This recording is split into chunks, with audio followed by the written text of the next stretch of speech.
Welcome to Making Our Way Forward, a podcast where we share compelling life stories and learn from the experience of everyday entrepreneurs.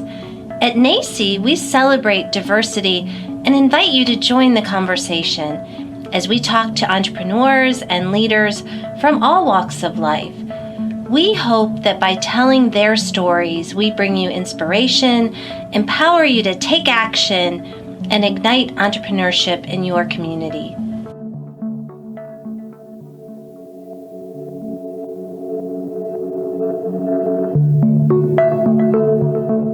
Well, welcome back. It is my sincere pleasure to invite Chuck Eason. You and I have known each other for a number of years. When I joined NACCE, I'm in my 7th year. You're one of the first people that I had the pleasure to meet. So when we decided to do this Energy Innovation Summit, and thanks to the Community and Technical College Consortium for partnering with us on it, you were at the top of the list. So thank you for being here. As we chatted about a little bit earlier, would love to hear about your background. I often think about, how does one go from being a rocket scientist literally to being a leader in the community college system? So let's begin with that. Maybe you could share with everyone today a little bit about your journey in terms of what your original career aspirations were, and what you've been doing in the last couple of decades. That's been really amazing to see. Sure. Yeah. Thanks for having me today. So my background, I guess I would say, first of all, I'm an entrepreneur at heart. So when I was in high school, I never had a job. I had a lawn mowing business, an auto detailing business. And then when I went off to college, I continued doing auto detailing business. I went to UC San Diego, and down in La Jolla, they had all these Mercedes and Porsches. So I had this route of cars I did for auto detailing. So I didn't have a real job, I guess, in college. But then after I graduated from college in engineering, I did have a real job. I worked in the aerospace industry for 5 years for TRW in what's called the ballistic missile program. So we were building the Peacekeeper missile. I spent a lot of time out in the missile silos in Cheyenne, Wyoming. But after we won the Cold War, and I got laid off in late 1991, and we didn't need any more nuclear missile systems. So I decided to go back to my kind of entrepreneurial roots. And I actually, right after I was laid off, I went to a business broker and looked at it like a dozen different businesses, and ended up buying a small gourmet coffee house. So I went from being a rocket scientist to serving coffee. And funny thing is, I didn't even drink coffee at the time. And I figured, in a recession, people are still going to come in for their cup of coffee, cappuccino or whatever it might be, a kind of addictive repeat product.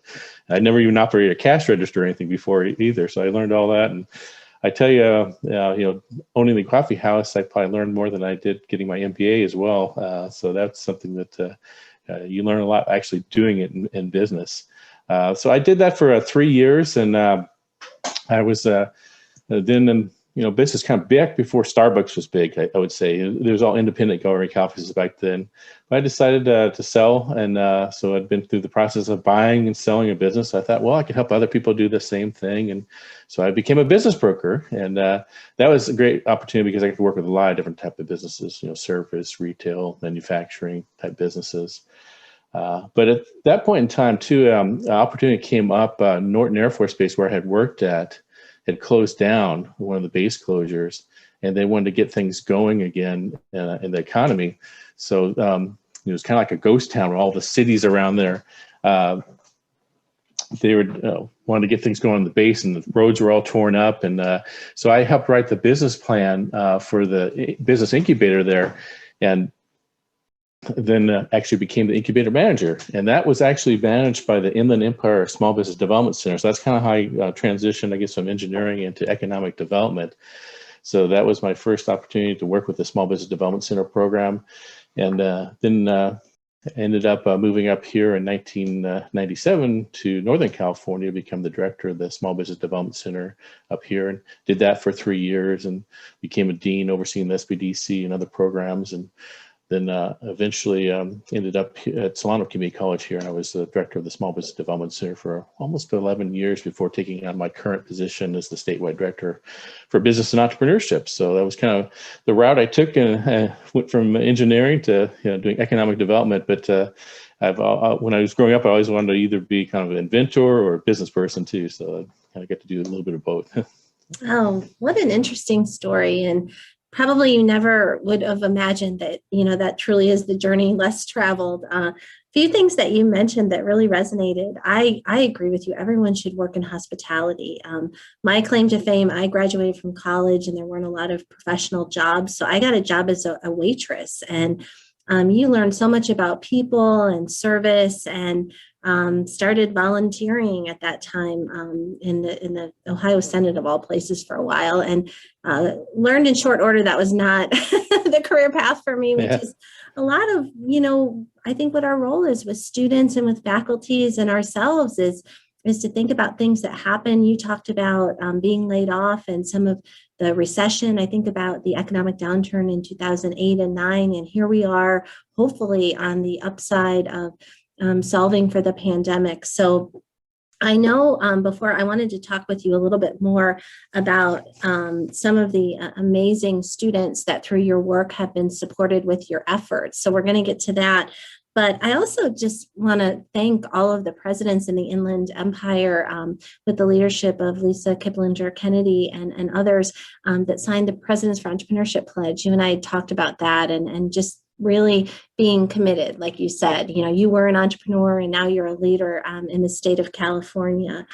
So let's talk just for a minute about some of the work that you were sharing that you're so excited about in terms of working with student interns and also faculty externs, looking at different opportunities for them to learn and to share and maybe, get on a variety of career paths. So maybe share a little bit about that. And I know we're going to also share some stories from some of the student entrepreneurs later on. Yeah, so that's one of the things we've really been focused on this last year is kind of work-based learning, and we actually have 4 different student internship projects going on, and that's internships I think are a great opportunity. That's how I mentioned working for TRW. I actually had an internship the summer before I graduated at TRW, and that's how I ended up getting my full-time job. So a lot of times that's a pathway for students to be able to get into their career pathways through internships. So we've got several different things going on. Well, one is a project we're doing with the NASDAQ Entrepreneurial Center, which is hosted here in San Francisco. They're the nonprofit arm of the NASDAQ. And what we did this last year, we finished up a pilot project with 20 colleges where we placed our community college students at these early stage startup companies that the NASDAQ Entrepreneurial Center was working with. And then we had our faculty as essentially externs working as coaches to assist these students in their internships. So we did that last year. And those were actually unpaid internships, but we did it. Some of them had a work study experience where they earned some credit while they went through the program. But several of the students actually ended up getting hired after their internships. So that was a great opportunity. We also have been doing this last 2 or 3 years. We have 2 governor's office grants that we've done for student internships for the defense industry out here in California. And those are actually paid internships. It's through the Department of Defense Office of Economic Adjustment. And the governor's office had a large grant to manage this project. So again, we had 10 community colleges across the state, and we placed these students at these small Department of Defense, what they call small business innovation research companies that were doing work to solve whatever problems the DoD might have. Part of it was around cybersecurity readiness and compliance. And again, we did that with faculty externs so that those faculty were the coaches to work with these students as they went through the process. And that was a cross-discipline one. We did it with ICT, information communication technology students and faculty teamed up with business and entrepreneurship faculty, because cybersecurity is both kind of an information tech type of thing, but it's also a business issue because it's a, kind of a risk management issue they have to deal with. So they work together as a team.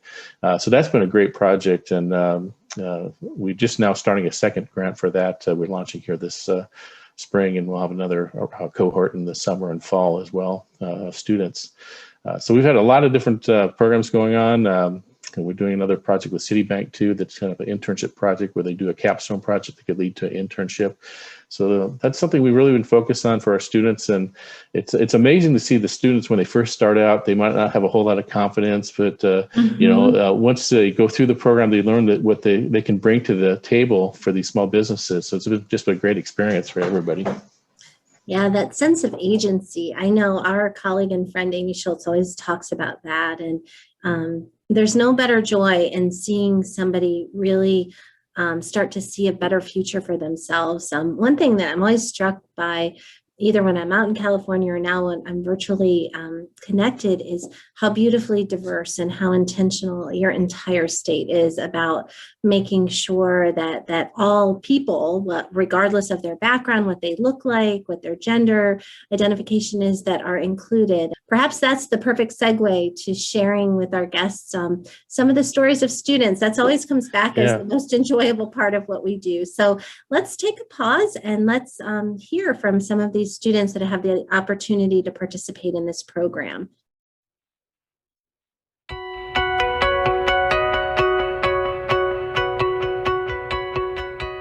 I was motivated to join this program because of the unique opportunity to work alongside a small business.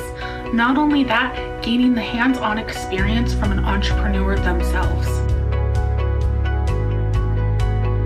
At the beginning of this internship, my expectation mainly falls on having a very basic sense of the real-life business, as I thought that I would not be assigned important work, and the founder would not really care about the work done by a college student with little experience. However, I felt really surprised after the first meeting with my founder, who showed plenty of respect and care to me and my opinion. Later in this internship, I was even surprised that the founder invited me to develop an early-stage financial forecasting model for the company and vote on important decisions. The value I gained was an experience like no other. Working with a startup company is its own unique experience, and you get to learn from start to end how a startup begins and moves forward. Especially during COVID, I never felt that I was working with anyone that was unhelpful. Everyone was always working hard and in good spirits, and this is a quality that will help you through the most unprecedented times.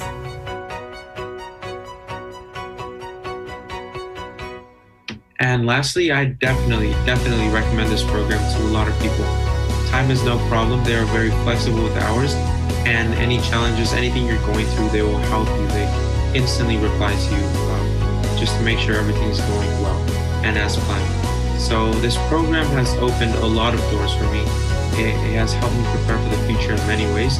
And most importantly, to end it off, there are many things that I learned, but what I now know that I didn't know prior to this program are the connections, right? The people that I met, the knowledge I gathered on marketing through the company they paired me up with on investing, and how helpful the NASDAQ Entrepreneurial Center really is. So thank you for this opportunity. Chuck, thank you so much for sharing that. I think when we see the aspirations that they have and some of the work that they're doing, I think all of us, regardless of our jobs, that's why we do the work that we do. So thank you so much for that. And we'll look forward to following those students into the future and seeing what they might do. And as we move along and thinking about here, the next big NACCE event that we have on the agenda is going to be Makeshift Virtual, which is going to happen May 3rd through 6th. I'm really excited that you're going to be there along with a lot of other colleagues in California and around the country. And fun fact, I think you and I really got connected through a maker project in California several years ago, where it was really the vision of many people to see Makerspaces be a way to not only include everybody and help on learning objectives and start to get people to see agency and possibility in their lives. So maybe we could start with just a brief reflection. You go first on maybe some of the makeshift conferences that we had the opportunity to participate in the past. Many of them had an energy or a STEM focus. I'll share a fond memory that I have, and let's talk about the future a little bit and what you see happening. So why don't you go first and share maybe a good memory? Yeah. So, and you mentioned how in California we had this big project. We actually funded 24 colleges. We had invested $17 million in Makerspaces. And, I remember I participated in the first makeshift conference that you had down in Orange County. And my memory from that too is I actually facilitated one of the panels that you had at your conference there, and the panel was on entrepreneurship that came out of Makerspaces. So we had about 4 students that we had on our panel. So I got to interview them and learn about their experiences and how they actually had started a business at their Makerspaces. And it was interesting. The thing about Makerspaces, it could be across any type of discipline, because you could have, automated sewing machines, you could have 3D printers and all this. So I know we had one of our students that done clothing. It's actually 3D printing of like dresses, and then another one had done furniture.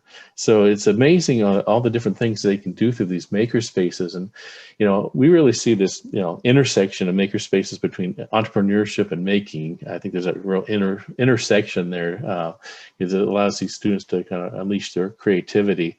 But that was, the one memory I had was doing that one panel. We had our 4, I think, students that had actually started businesses that came out of the Makerspace program. And I can tell you another story too that was kind of related to my past experience too. I don't know if you want me to share one that's kind of related to Makerspaces. This goes back way back to 2005, 2007 timeframe. I mentioned how we had this DoD grant to help these small business innovation research companies. And the idea for that actually came from my experience way back in 2005, 2007. I actually had a National Science Foundation grant that for my own company I was working with. We were basically doing 3D printing of houses. So I had a project we were working on. But this National Science Foundation had what they called these phase 2 CC grants. And CC stood for community colleges. And they actually give the small businesses $50,000 if you contract with a community college to help you with your project. So I actually applied for that and got the $50,000. And I subcontracted with Napa Valley College with their digital design department, worked with the faculty member and all their students, and they did all my 3D CAD modeling, and then they had 3D printers, so they did all my prototypes for me there. So that's where the idea actually for our internship came up here this last year to work. I thought we could tap into the Makerspaces, and then whether it's for energy or whatever field it might be, they can produce these prototypes for these companies. And a lot of the companies themselves might not have access to some of the hardware we have at the community colleges after we invested $17 million and bought all these 3D printers and CNC machines, and then tap into the talent pool too that we have through all of our students who can do 3D modeling and CAD design and all that type of thing. So that's a personal story that how I actually had been involved in, and that's how we did this other governor's office grant. So. Yeah, I know it's funny as you're talking about that, so many memories are flooding back into my mind, but I think about NACCE back in early 2015 when I just joined, and we weren't really involved in making that much. We had a partnership with the Fab Lab, US Fab Lab, which was really cool. And I didn't really know that much about it. And going to my first Fab Lab conference and meeting other high school instructors and community college instructors, I came back and I was so excited about the possibility. A lot of it was because of people like you that, had maybe a STEM background, that had intentionally chosen this space. And what has happened since that time, even from NACCE's perspective, is that we had the opportunity to serve as a technical assistance advisor, working closely with Amy Schultz and you and others on the project, and then just celebrating. I remember walking through the sort of lobby area where all of the students had come up with their inventions and how creative they were in terms of putting them out there. I think one young woman that stands out in my mind was talking about one of your students, how shy she was. And she got up there on the stage and she was now excelling in chemistry, very difficult subject matter, and how much that had changed her life by essentially making stuff. And I thought, how cool is that? So one of the things that we've done here internally is partnered with citizen schools. And if we wouldn't have been working with you, we never would have met Steph Santoso, who we continue to kind of admire for the work that she's doing. We have a Maker Fellow that works for us here at the NACCE headquarters that works on capacity building. So that is a segue to my favorite memory at the one makeshift conference when somebody said, Becky, go out in the parking lot and see what's out there. And there was this huge RV which was outfitted with maker equipment. That it was a student that, had worked with faculty and other colleagues to put it together, and they 3D printed a sign, which we have hanging in our new office here in Raleigh, that he created by doing a quick drawing in like 15 minutes. And what that did, that student and that faculty member inspired NACCE for a project that we are hoping to hear about funding any day, which is our mobile innovation lab, which is outfitted with a podcast studio and maker equipment. We envision community college students to be creating that. So, Chuck, I would say to you, I thank you and your colleagues. I don't think that we would be sort of infused with this level of innovation had we not had that shared experience. And I think, you and I can agree with everybody else that's participating that having students working alongside of us almost as co-creators rather than probably in your case, a lot because you went to engineering school, but I didn't. So I followed a different path. But it's good to have those memories. And I think what we are excited to think about May 3rd through the 6th at this upcoming conference are the kinds of things that we're going to be creating in the future. So maybe as we wind down here, I would love for you to talk about some of the plans that you have for later into 2021, 2022, and what you would like to see in the future as it relates to interns, the energy sector, or anything else you might like to share. Yeah, sure. And we definitely plan on participating in your upcoming Makeshift conference here, and we're going to be sending several of our faculty to be attending and participating in that. But we definitely want to continue working on this, integration of makerspace and entrepreneurship, because a lot of what we've been doing, in our sector is around infusing the entrepreneurial mindset into all the different career technical education programs. So, we want to make sure the students have both the technical skills they need. So they might need to know G code for, doing all the stuff in a makerspace and all that. But not only technical skills, we want to make sure they have, the business and entrepreneurship skills so they can become future, entrepreneurial leaders or start their own businesses. They might go to work initially in the field of study they're in, but then a lot of these start a business. So, with Makerspaces, integrating the entrepreneurial mindset and design thinking, all those things, those are the things we want to kind of continue to work on moving forward and integrate that into the programs. And, what's interesting about my sector too, is we're not really a sector per se. We cross all the different sectors. So whether you're working in advanced manufacturing, or you could be working in the energy field, or whatever it might be, all these different cross disciplines. And that's the same thing with the Makerspace and Entrepreneurship, brings all those people together. And in terms of, internships, that's something that we definitely, it's a focus here in California, just on anything that's work-based learning. It doesn't have to be, it could be internships, it could be apprenticeships, it could be class projects, anything that can give the students kind of that real world experience I think that they need.